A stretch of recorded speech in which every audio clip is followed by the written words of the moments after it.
નમસ્કાર ગુજરાત. નવનીત બાલદિયાને મારવાના કેસમાં એસઆઈટીએ તપાસ ચાલુ કરી હતી, જેમાં શરૂઆતથી જેમના પર આક્ષેપો થઈ રહ્યા હતા એવા જયરાજ આહિરની સતત 2 કલાકની પૂછપરછ બાદ જયરાજ આહિરની ધરપકડ કરવામાં આવી છે. એસઆઈટી દ્વારા જયરાજ આહિરને પૂછપરછ પગલે કોઈ અનિચ્છનીય બનાવ ના બને તે માટે પોલીસ બંદોબસ્ત કરી દેવામાં આવ્યો હતો. જયરાજ આહિરની ધરપકડ બાદ મેડિકલ માટે ભાવનગરની સર ટી હોસ્પિટલમાં લઈ જવામાં આવ્યો હતો.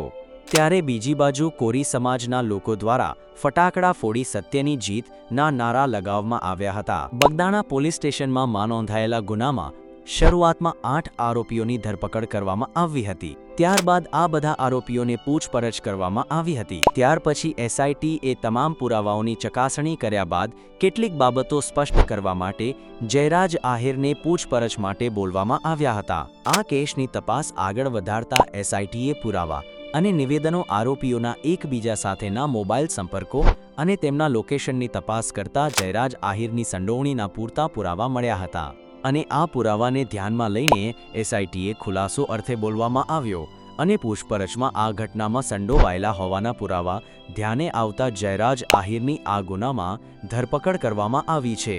અત્યારે જ આ વિડીયોને લાઈક કરી દો અને ચેનલને સબસ્ક્રાઇબ કરી લો.